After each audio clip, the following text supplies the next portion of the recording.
और हाथ में डंडा लेके कन्हैया के पीछे दौड़ी, लेकिन कन्हैया को कौन पकड़ सकता है? कोई नहीं पकड़ सकता। सतयुग, त्रेता, द्वापर, 3 युगों की सौगंधे कृष्ण को दी, लेकिन कन्हैया हाथ नहीं आए। कन्हैया हाथ नहीं आए।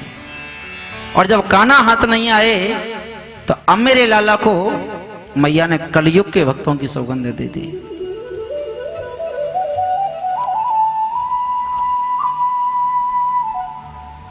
सतयुग में आदमी 1 लाख वर्ष की उम्र जिया करता था। 1 लाख वर्ष की उम्र होती थी आदमी की। फिर आया त्रेता। त्रेता में आदमी की उम्र 10,000 वर्ष की रह गई। फिर आया द्वापर।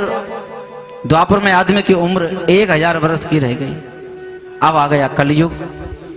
कलयुग में 100 वर्ष की उम्र है। और कलयुग के 4 चरण हैं।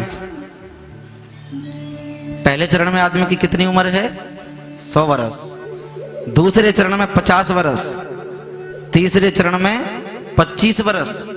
और चौथे चरण में 12.5 वर्ष की उम्र। अब आप देख रहे होंगे जो आज के समय के लोग हैं वो 100 तक कोई पहुंच रहा है? जिन्होंने बिना यूरिया का राशन खा रखा है वो तो फिर भी 90-95 तक टक्कर मार रहे हैं। लेकिन ज्यादातर आप देखते हो 60-70 किसी के हार्ट में कुछ हो जाता है, किसी को कुछ हो जाता है, आदमी की जान चली जाती है।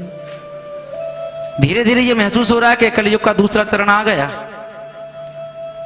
क्योंकि खान पान अपवित्र हो गया, हर चीज में मिलावट हो गई, जीवन में भी मिलावट हो गई। तो ऐसे जीवन में कहां आदमी लंबा जी पाएगा? तो 4 दिन की जो जिंदगी है इसको हम हंस करके मुस्कुरा के जिए। कुछ भी पता नहीं है एक पल का नहीं पता। एक कदम हम आगे बढ़ते हैं तो दूसरा कदम उठा पाएंगे कि नहीं उठा पाएंगे नहीं जानते। इसलिए जितने दिन के ये पल बचे हैं उनको हंस करके मुस्कुरा के जी लो प्यारे। और कुछ साथ में नहीं जाएगा, यही जाएगा। कुछ अच्छे कर्म कर लो जो जाने के बाद लोग कह सकें कि भाई देखो फलाने आदमी ने कितने अच्छे अच्छे काम कर दिए। अन्यथा इस दुनिया में समय नहीं मिलेगा। अपने खुद के संसार के कार्यों को करते करते ऐसे उलझ जाएंगे। और सबसे ज्यादा आदमी जब दुखी होता है तो सबसे ज्यादा कम उम्र हो जाती है उसकी टेंशन में आके। क्योंकि दीमक होती है, दीमक वो जैसे दीमक वृक्ष को खा जाती है, घर को खा जाती है, अलमारियों को खा जाती है, चौखट को खा जाती है, लकड़ी को बिल्कुल खत्म कर देती है। उसी तरह से ये चिंता आदमी को खा जाती है। चिंता चिता से बढ़कर के है कि चिंतन करोगे तो बैकुंठ को जाओगे और चिंता करोगे तो दुनिया से जाओगे। कि चिंतन करने से मिलेगा, चिंता करने से कुछ नहीं मिलेगा। अपने मन ही मन में चिंता करो, चिंता मत करो, चिंतन करो, प्रभु का नाम जपो, ओम नमो भगवते वासुदेवाय। या आपके गुरुजी ने आपको कोई गुरु मंत्र दिया तो उस मंत्र का जाप करो मन ही मन में। लेकिन भागवत का सबसे प्रभावशाली शक्तिशाली मंत्र है ओम नमो भगवते वासुदेवाय। यदि नहीं है तो आप इसी मंत्र का जाप करिए। भगवान को अपना गुरु मान लीजिए।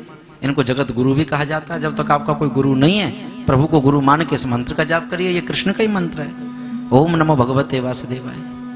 बहुत बड़ा भी नहीं है लेकिन वाणी को पवित्र कर देगा, मन में शांति देगा। किसी भी कार्य को करने के लिए लगन होनी चाहिए।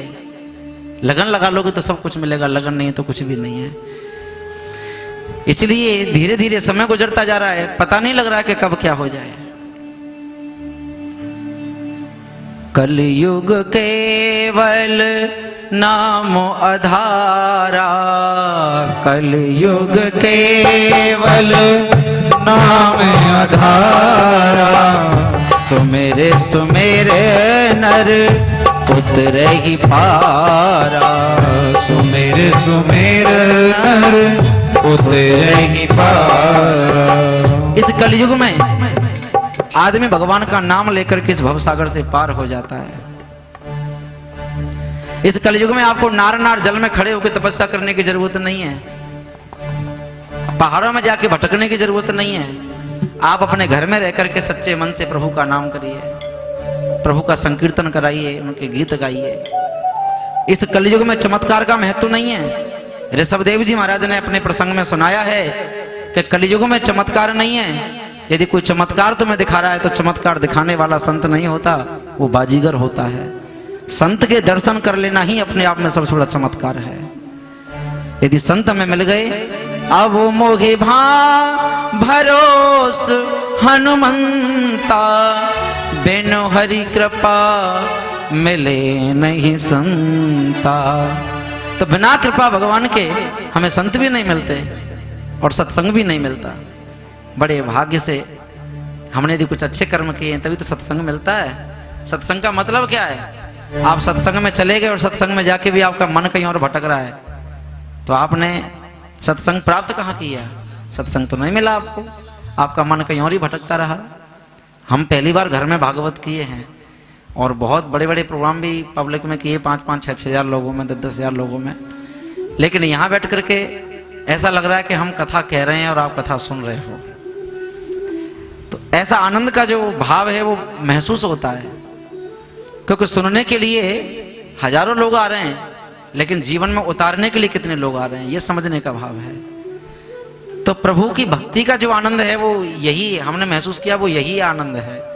हम कितने भी ज्यादा से ज्यादा लोगों को बुलाएं, अब ज्यादा लोगों की तो मान के चलिए, अब ये लाइव चल रहा है प्रोग्राम, 11 प्रदेश में लोग देख रहे हैं इसे, 13 प्रदेशों में, और 13 प्रदेशों में यूट्यूब पे इस प्रोग्राम को लोग देख रहे हैं, तो देखने वालों की भी कमी नहीं है। घर का आनंद भी चल रहा है। कोरोना जैसे काल में जहां हर आदमी डरा हुआ सहमा हुआ बैठा है, वहां हमारे छगनलाल अग्रवाल जी के पुत्र श्री हमारे बीच में विराजमान हैं, नील कमल अग्रवाल जी। उन्होंने ऐसा मन बनाया कि भाई कोरोना काल में इस कोरोना को भगाने के लिए हमें प्रभु की प्रार्थना करनी चाहिए। और प्रार्थना क्या है? उनकी सबसे प्रिय तो भागवती है। फिर उनके मन में आया भाव कि भागवत तो भाई मैदान में होती है। फिर उनके मन में भाव आया कि भागवत तो दिल से होती है, भागवत तो दिल से होती है। जब गंगा के किनारे पर सुखदेव जी बट वृक्ष के नीचे बैठ के कथा सुना सकते हैं, तो इस कुटिया में भागवत क्यों नहीं हो सकती? इस कोरोना काल में ना जाने कितने लोग अपने प्राणों को त्याग दिए। आज इस परिवार की ओर से उन सब के लिए वो श्रद्धांजलि तो है, उन सबको आत्मा को शांति मिले। न जाने ऐसे कितने परिवार रहे जो अपनों से दूर हो गए, अपनों को उनका क्रियाकर्म करने का सौभाग्य भी नहीं मिल पाया। ऐसे ऐसे हालात इस युग में, इस समय, इस कोरोना काल में चल रहे हैं। हम इस परिवार की ओर से यही प्रार्थना प्रभु से करते हैं कि हे भगवान, सबको ठीक रखना, इस कोरोना जैसी बीमारी को इस देश से, इस विश्व से बाहर निकालना। अपराध हुआ है प्रभु तो अपना बच्चा समझ के इन देशवासियों को क्षमा करना। ना जाने किसके पाप की सजा कब किसको भोगनी पड़ जाए, कोई नहीं जानता। कहते हैं नाव में यदि एक पापी बैठा होता है ना, तो वो अकेला पापी नाव में बैठे हुए सब लोगों को लेकर डूब जाता है। तो आज कोई ना कोई तो पापी, किसने पाप किया जिसकी वजह से आज पूरा विश्व इस दुख को झेल रहा है, इस बीमारी को झेल रहा है। तो इसलिए बस आपसे हमारी यही अपील रहेगी, और जहां जहां तक ये कथा को लोग भक्तजन सुन रहे हैं, हम उनसे भी यही कहेंगे, अपने अंदर डर को हटाएं और भक्ति को जगाएं। और धीरे धीरे हर घर में ये जागृति आए कि अपने घर में बैठ के ही सही, लेकिन प्रभु का नाम गुणगान कराइए। कार्तिक का महीना चल रहा है, इस कार्तिक के महीना में जरूरी नहीं है कि हमारे पास बहुत धन है तो हम मैदान में कथा कराएंगे। इस तरीके से आप घर में भी भगवान की कथा करा सकते हो, बड़े प्रेम से प्रभु का नाम स्मरण कर सकते हो। अरे कुछ भी नहीं तो खुद रामायण लेके बैठ जाओ, अपने आप ही पढ़ लो, अपने आप ही भागवत पढ़ लो घर में, लेकिन प्रभु के चरणों से जुड़िए। कम से कम इस ये जो मानसिक कष्ट आप सबको हो रहा है पूरे देश को, कम से कम कुछ पल के लिए उस चीज से बाहर निकलने की कोशिश करिए। सावधानी से रहिए। और ये तो पहले भी आप लोगों से कहा गया कि भाई सावधानी से रहिए, प्रदूषण मत करिए, लेकिन कहीं ना कहीं हम लोगों का ये अपराधी तो हुआ है। कोई चीज खाई फेंक दी, हर चीज को हमने उसको समझा ही नहीं। तो धीरे धीरे हर चीज का जो हम दुरुपयोग कर रहे हैं वो भोगना तो हमको पड़ेगा। पानी का दुरुपयोग कर रहे हैं तो पानी का भी तुम्हें एहसास एक दिन होगा। दुरुपयोग जिस चीज का करोगे वो तुम्हें भोगना पड़ेगा। इसलिए संसार में आए हो, हर चीज की कदर करना सीखो, उसका सम्मान करना सीखो। जिस दिन सम्मान करना छोड़ दोगे, एक दिन तुम रोओगे, परेशान होगे। आज पूरा देश रो रहा है, और जरूरी नहीं मैंने अभी जो बताया कि एक पापी और नाव में बैठे हुए सैकड़ों लोग, उस एक की वजह से सब डूबते हैं। इसलिए आप सभी से मेरी अपील रहेगी कि अपने मन में ये प्रार्थना जरूर करिएगा कि भगवान जो लोग हमारे बीच में नहीं उनकी आत्मा को शांति मिले, और जो हैं वो ठीक ठाक रहें। भगवान सबका ध्यान रखना, सबकी सुरक्षा करना, प्रभु सबका ध्यान रखना। अभी देखिए बिहार में क्या हाल हो रहा है, हमारे राजनेताओं की रैलियां चल रही हैं, लाखों लोग रैलियों में इकट्ठे हो रहे हैं और भगवान के मंदिरों को बंद कर रखा है। यानी कि वही वाली बात है कि भाई जिसके पास पावर है, ताकत है, वो कुछ भी कर सकता है। और भगवान का नाम लेने पर, और देखिए अब धीरे धीरे हमारे देश में हमारे भक्तजन जागृत हो रहे हैं। आइए मयंक जी पधारिए, आपका स्वागत है प्रभु के चरणों में।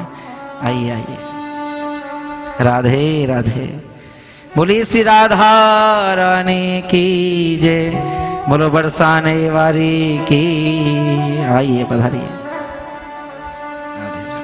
बस ठीक है। तो भगवान श्री बांके बिहारी मधुसूदन मेरे गोपाल, उनकी कथाओं का आनंद हमारे जीवन में हमेशा रहता है। तो कलयुग केवल नाम आधारा, और सुमेरे सुमेरे नर उतरे ही पारा। तो अपने मनक्रम वचन से, अपनी आत्मिकता से भगवान का नाम लीजिए और भवसागर से पार हो जाइए। भवसागर क्या है? भवसागर यही तो है जहां हम बुरे लोगों के अंदर फंस गए। अरे भाई बड़े बुरी जगह फंसे, तो वो भवसागर है। तो इन्हीं सब चीजों से पार होने के लिए हमें प्रभु को सुमिरन करना है कि भगवान हमें सदमार्ग दिखाइए, प्रभु की रास्ता दिखाइए। भगवान बोले मैया तैने कलयुग के भक्तों की सौगंध दे दी। अब कलयुग में पहली बात तो भक्त ज्यादा हैं नहीं, और थोड़े से हैं। अब उनको तूने मुझे सौगंध दे दी, अब तो मुंह को हाथ आना पड़ेगा मैया, पर तू मुंह को मारेगी बहुत। यशोदा बोली ना बेटा मारूंगी ना, तेरा भोग लगाऊंगी, तेरा आर्त